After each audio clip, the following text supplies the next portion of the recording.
So automated support and resistance zone. I'm going to take you through what we used to do trading, what we do now, and what the future holds using support and resistance zones. So watch to the end, because also I'm going to show you how this is all automated as well now, for not just putting those zones on, but actually for trading them. So tiny little bit about me. I've been trading for over 20 years, and we're going to get to that. How we did the support resistance zones in a little minute. With 10 years in trading software development, and I'm all through the book Confluence, not coincidence. You can see those screens behind me there in that picture with some of the software, and you'll see a lot of different coloured support and resistance zones, because that's key to any trading. So we're going to go through. But first of all, I started trading in 1996. Part-time, drawing manual support and resistance zones. Dial-up internet was a thing. This Packard Bell was very similar to the computer I was using back then. Dial-up internet, crazy times. 2003, serious trading full-time, left the army, drawing multi-time frame support and resistance zones this time, because I'd sort of got that skill set better and understood the importance of the support and resistance on multiple time frames. So 2013, I started a trading software company. The technology at that time was still not available to automate production of those support and resistance zones on those multiple time frames which I wanted.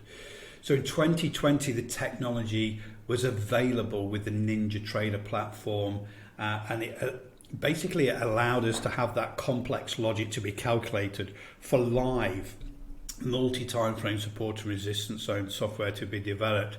So what I mean by live is it works as pivots are formed on multiple time frames and prints them all on the chart, and when they're tested or not tested, it can adjust and take them away. So it's very, very important that we don't mess the chart up and put too much on there.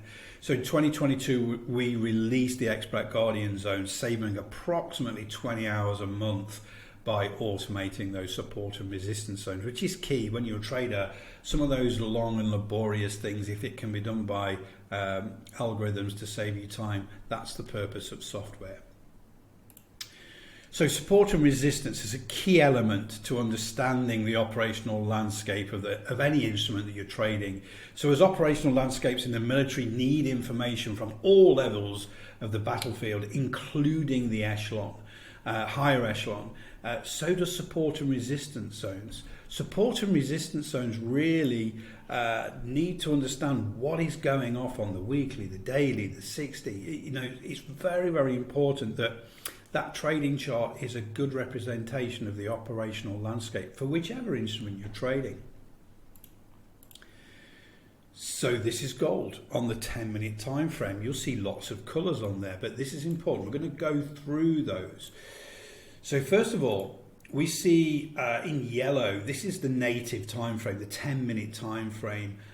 In cyan, you can see the tail end here and here on the right, and all mixed in there with those other colors.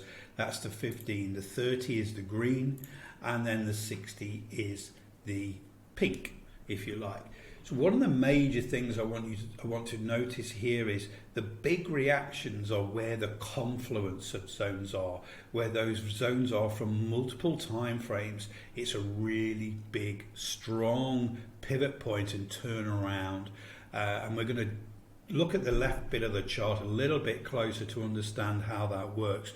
But again, in my book, Confluence, Not Coincidence, we talk about support and resistance and how those confluences on multiple time frames really do act as strong support or resistance. So we've zoomed in a little bit here. So recognizing and drawing support and resistance traditionally is a full-time job on multiple time frames, but it's a very important job that traders must not skip on. But with software, we can do this automatically. So now we look at this pivot here, for example, on the left. To the left of the chart, there's more pivots at a similar sort of price. We get another pivot just here. So all of a sudden now we're starting to form a zone on this 10-minute. Okay, there's the top of the zone with the top of that pivot. There's the bottom of the zone with that pivot. our software starts to print that after this. This is actually the third time that it's been tested on the upper and the lower bound. There's a bit off the left of the chart, but now it starts to print that 10-minute zone at this point here.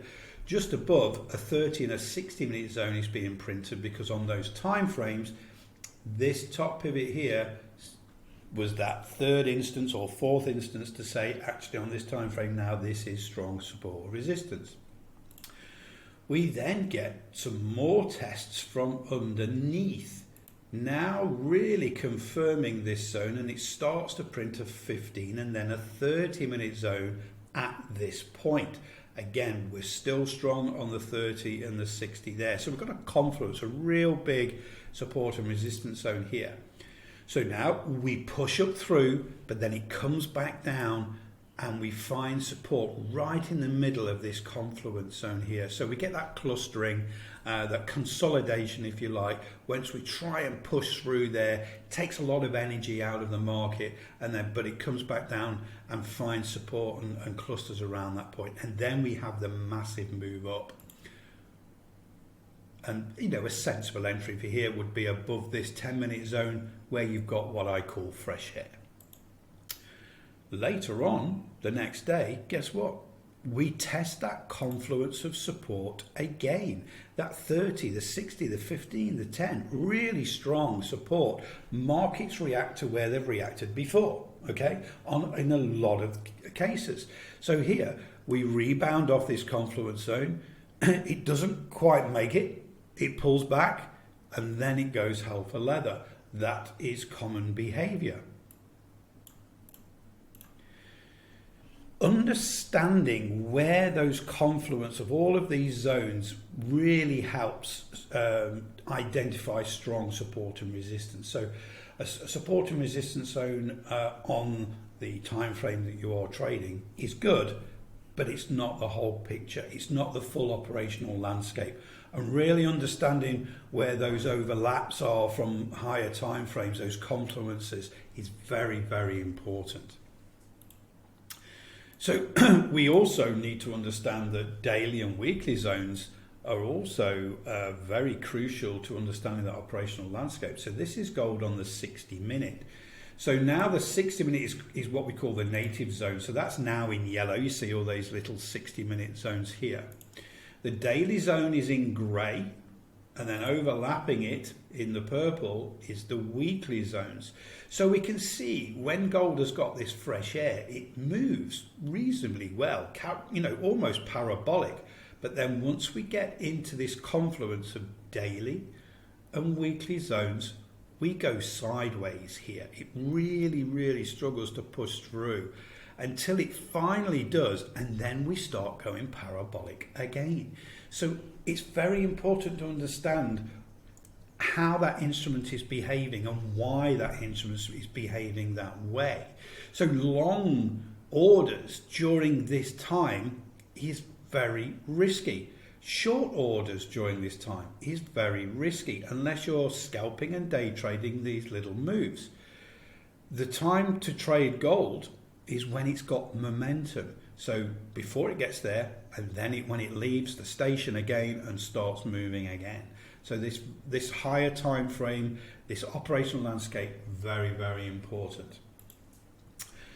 So that software is called the Guardian Zones, and this is where we've gone from 1996 drawing on a really old computer to recent technology really that allows us to put all, it looks great, you can still draw all of these zones on, great drawing tools, but now we can automate that support and resistance zone. So we're not second guessing. There's a set of rules, a very strong set of rules, and an algorithm that puts them on multiple time frames, all on that same chart.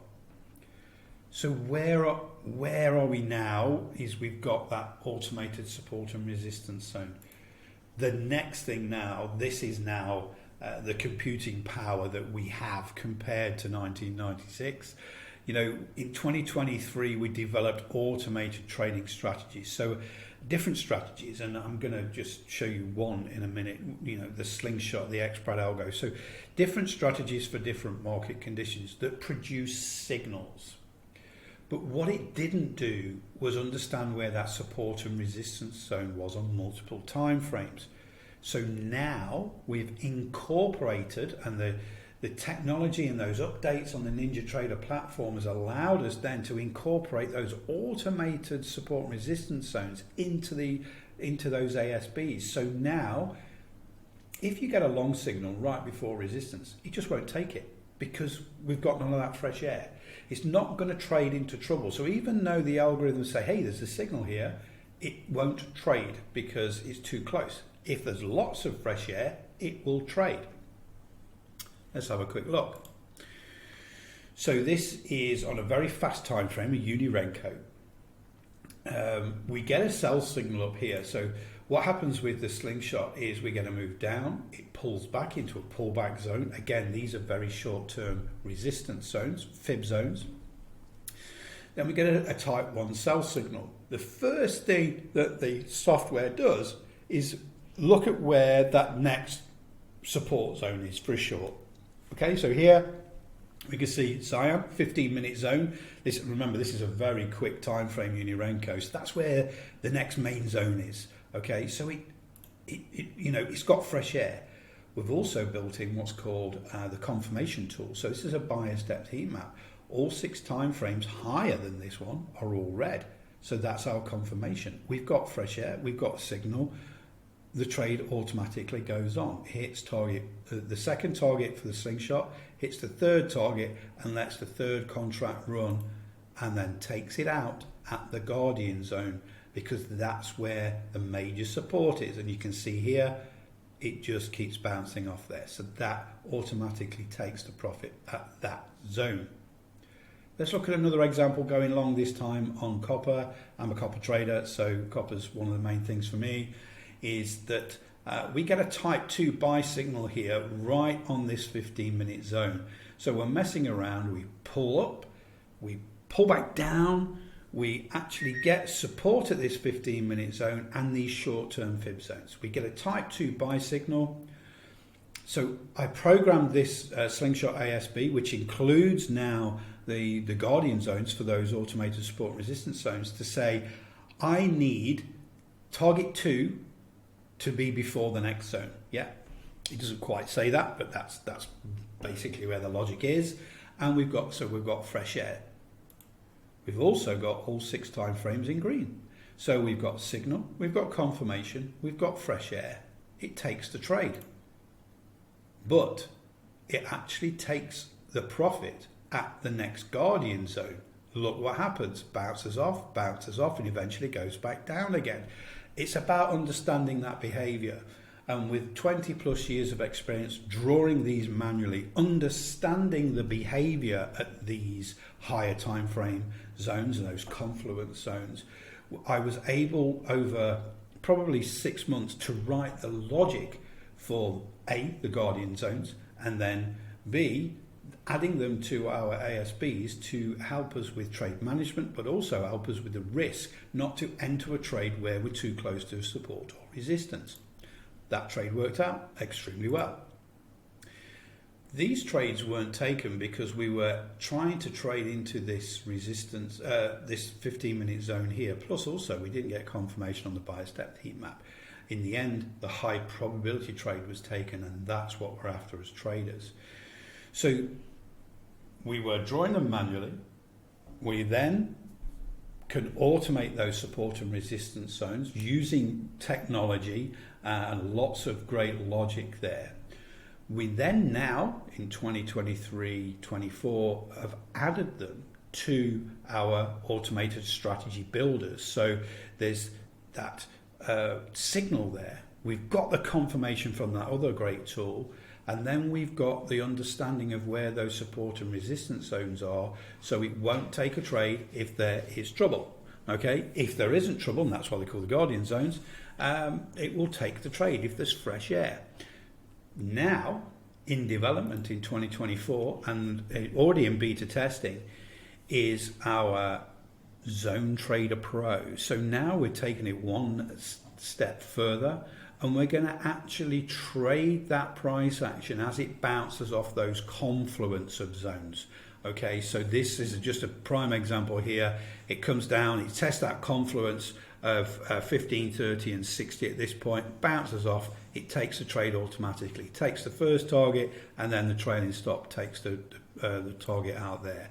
Very, very strong type of strategy because we understand that behavior. So we've gone from drawing manuals, we've gone from to automating those support and resistance zones, understanding where those overlaps and confluences are, to adding them to our other automated strategy builders, to now releasing probably September 2024 an automated strategy around those automated support and resistance zones.